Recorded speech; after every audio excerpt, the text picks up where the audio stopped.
Hey everybody, RockPaperMario here, and welcome back to Let's Play Sonic Adventure. In the last part, we kicked things off. Tails is like gone AWOL, carrying pretty much like destructive plutonium with him. Yeah, that's where we're going. The trip's free. Okay. He's pretty much just like carrying around, like, as I say, like a nuclear reactor with him. And he's like Tim Allen in Home Improvement, where he's just like, oh, I can give my plane more power. But yeah, so here we are going to the Mystic Ruins, which is another hub world.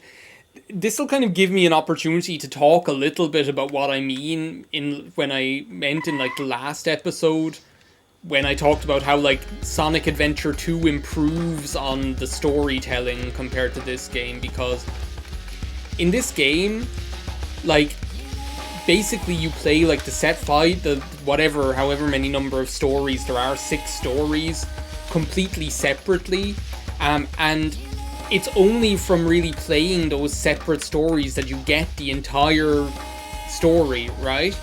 So there's a really good example of this here, where, like, if you talk to these researchers, they'll tell you about, like, oh, well, when I woke up, the mountain was there already. I don't think it just sprung out of the ground, so it must have fallen from the sky, because each of them is just as legitimate a suggestion as each other. But so they're here, and they're talking about how, like, the reason they're researching here is because this mountain just kind of, like, all of a sudden appeared here, and you're like, what the hell? They don't give you any more context other than that.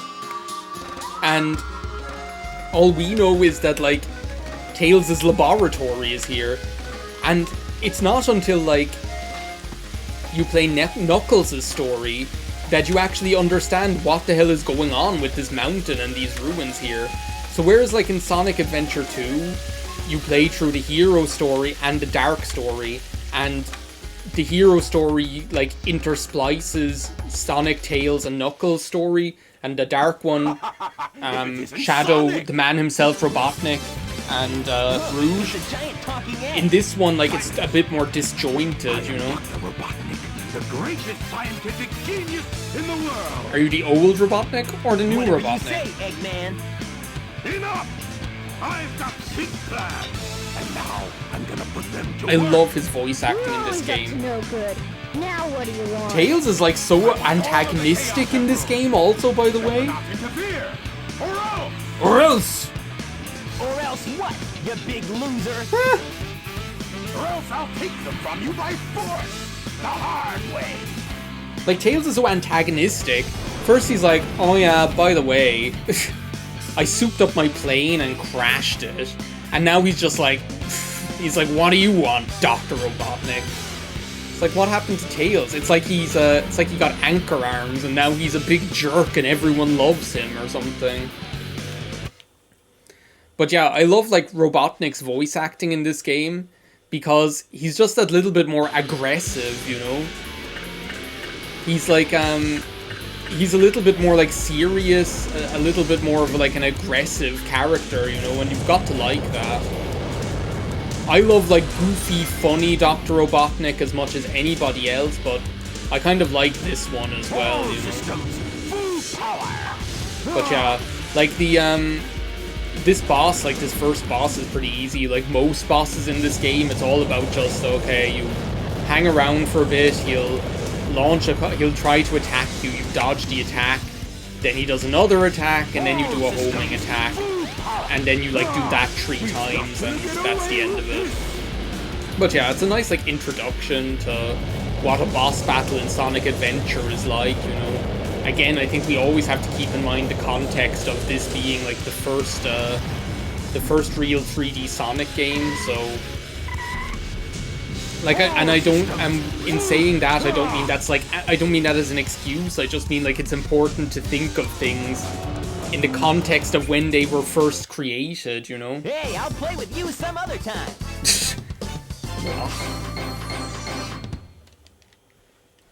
We're doing well so far. Robotnik didn't stand a chance.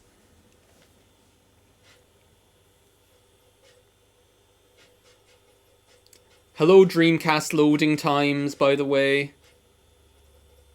where you just are treated to the beautiful sounds of it whirring like R2-D2. Robotnik is going to get like shaken baby syndrome. He's like in Batman Returns when the penguin is like rocking back and forth in that duck thing. Tails! Are you even carrying that thing around again? Come on, Chaos. Time to eat. I offer you something to eat, something to eat. I offer you tea and something to eat. This is definitely the new Robotnik, because he's not making things very perilous at all. I saw the other day? Oh yeah, I thought we'd never see him again, by the way. How funny that here Chaos is showing up. Oh, yes. It's just as the stone tablets predicted. His strength increases every time I feed him a Chaos Emerald. With all 7 emeralds in him, he'll be invincible and work for me. Together, we'll destroy Station Square. And on its ruins, I'll build Robotnik Land, the ultimate city, where I will rule it all. Come on, Chaos, let's find another emerald, shall we? That's his whole goal, just to have Robotnik Land. Like, he has Robotnik Land already. Sonic!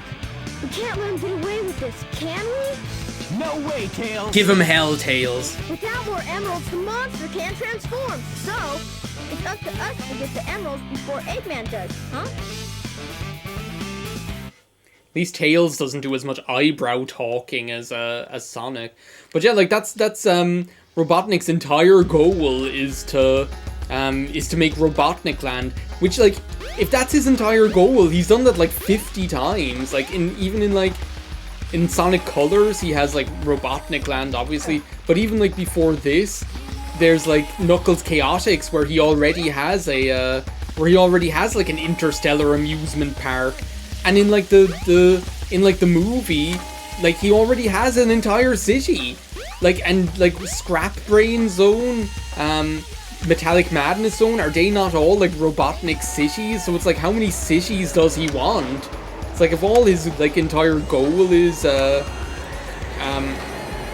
if his entire goal is just to own a city, then he's done that already. But anyway, this is an example of, like, sometimes in Sonic Adventure, to access the next level, you just have to do random things, like take that crystal from Tails' workshop, where it is for some reason, and put it here to open up the next level, which is the beautiful Windy Valley, the sun-drenched tropical isle Delfino, which has like amazing music. The music here is so good.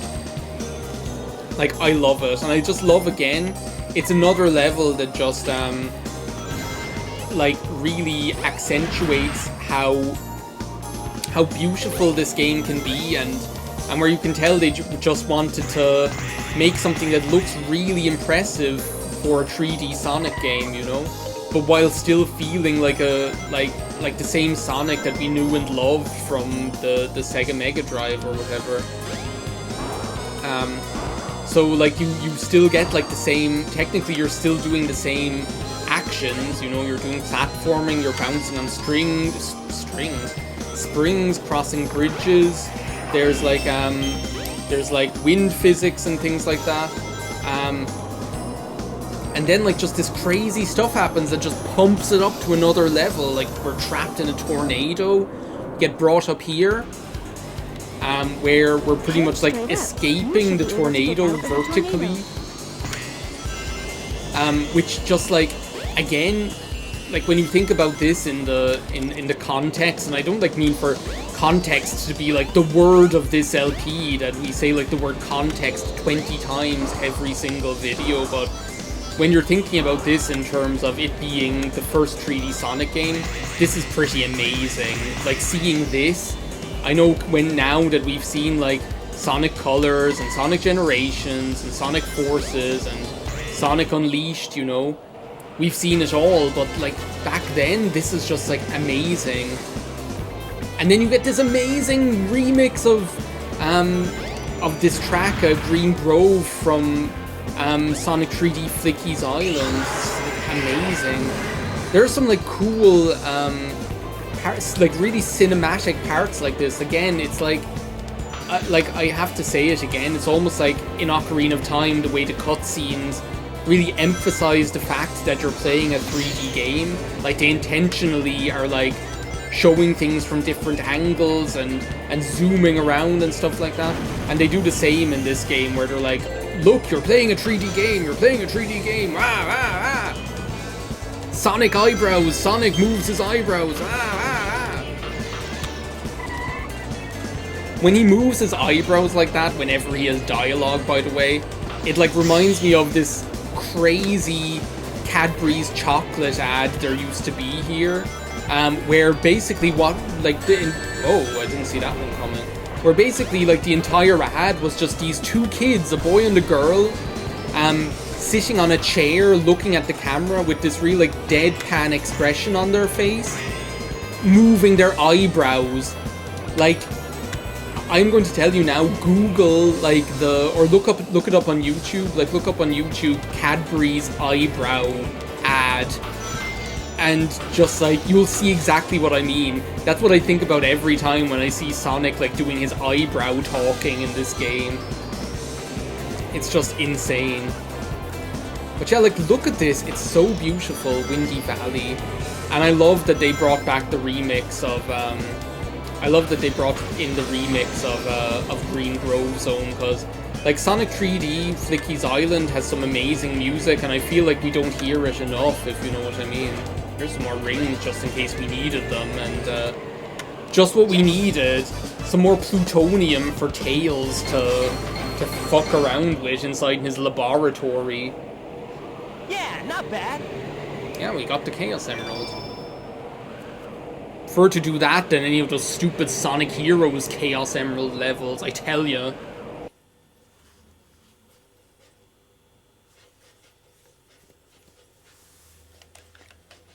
It's okay, Dreamcast, you can do it. Yeah, baby, you can do it. But yeah, as I say, Sonic Adventure, sometimes you won't exactly know what the game wants you to do. But you'll figure it out. I think that's like where the fun of it is. Like you just wander around, you talk to the people. I feel like a lot of people who play this game now, they don't bother really just like wandering around and talking to the NPCs. But I find it's like a really fun, it's not just like really fun because some of them have crazy dialogue where you're just like, what are you talking about, lady? And like other times, like if they don't have crazy dialogue, at least they like tell you stuff that lets you understand what the fuck is going on a little bit more, since the game doesn't really do that for you. Again, until you play some of the other stories and then you start to see everything that's going on. All we know for the time being is that there's this monster called Chaos, and we want to get the Chaos Emeralds because the more Chaos Emeralds Robotnik has, the stronger that creature is going to get. And that's all we know. We don't know anything about why there's like ruins after falling out of the sky or anything like that. We don't know anything about where Chaos came from. Nothing. Hey, it's Sonic. Is it true? Saved the entire world? What's happening with Angel Island? We don't know. That's exactly it. I was just telling the viewers, little boy, that I have no idea what Angel Island, the mountain ruins, he pretty much spoiled it for us, is doing here. But what does this one have to say? My husband is an adventurer. When he leaves home, you never know when he'll be back. And maybe you like that about him. And I don't mean that in like a mean way. I just mean that like sometimes it's nice for people to have a break from each other. At any point, if you like don't know what you're supposed to do when you're wandering around Station Square, if you talk to this like red glowing orb, they'll pretty much like tell you what you need to do. You need to go into the sewer somewhere at this point. So they're pretty much like Omo-chow. We will find out who this glowing red orb is, by the way, just not right in taxi. Whoa, okay.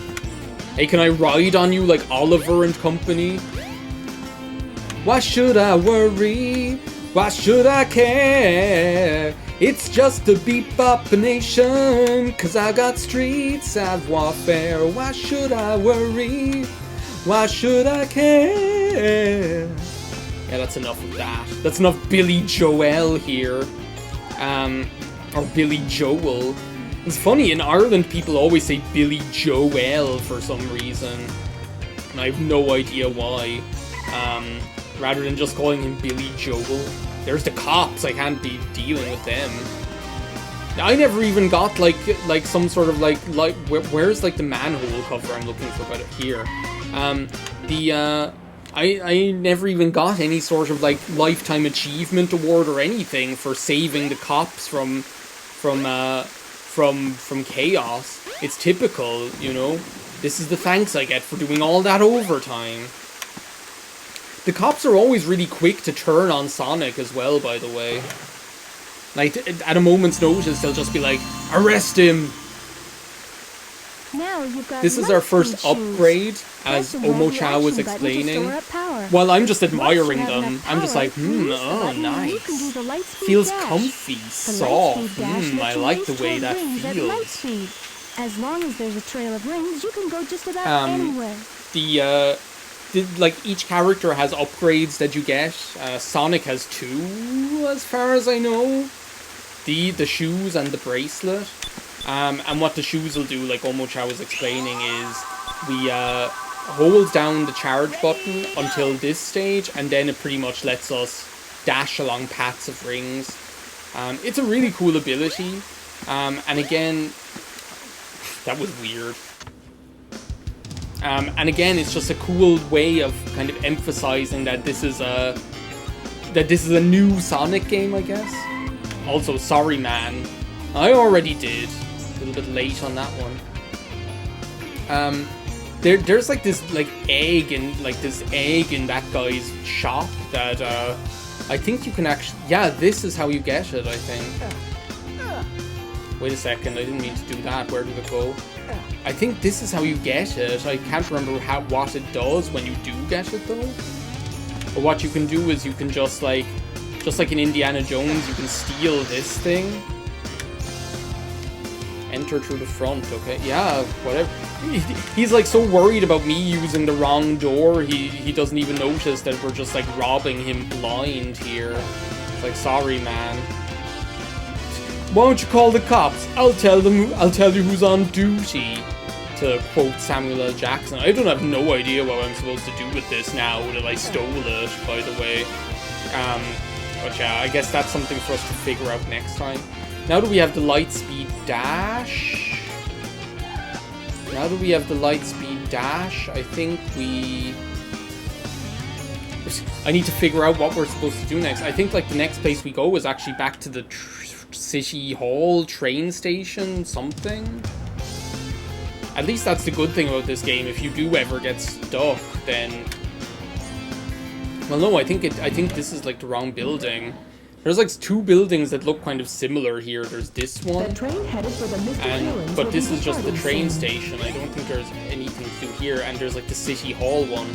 I think the next place we need to go is City Hall, even though, oh, I never set my timer, so I have no idea how long we've been recording for.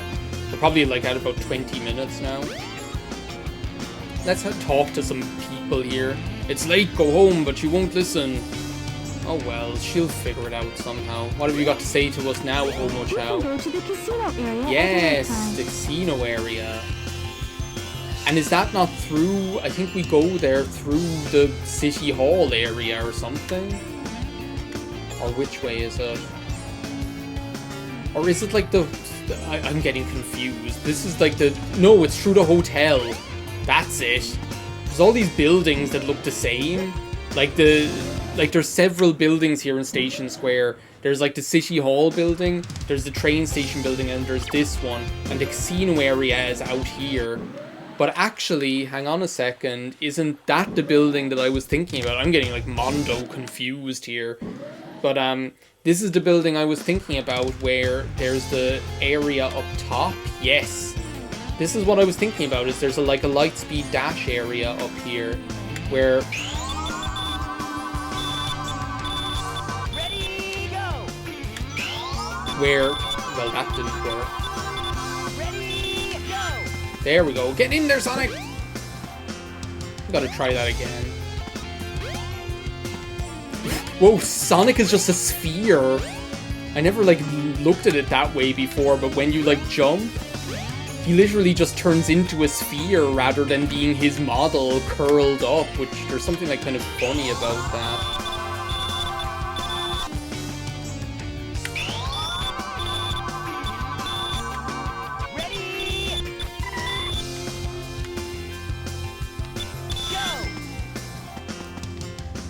Yes! Finally. Oh my god, that was so, like, crazy. Yes, this is the next upgrade already. Here we go.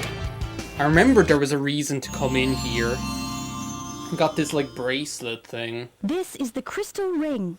This reduces the time needed to store power for the lightspeed dash. That should save some time, like probably about like 10 seconds over the course of the entire game, but it's worth it to show it off. Anyway, I think we're going to leave it at that. I'm just going to head out to this casino area since that's where the next level is. And I'm going to say thank you so much for watching this part and the first part of Let's Play Sonic Adventure. In the next part, we're hitting the slots here in the casino zone. Oh my god, I accidentally probably obliterated that woman. Yes, it is the casino that everyone's been talking about. But yeah, thank you for watching this part of Let's Play Sonic Adventure. I will see you next time. Goodbye now.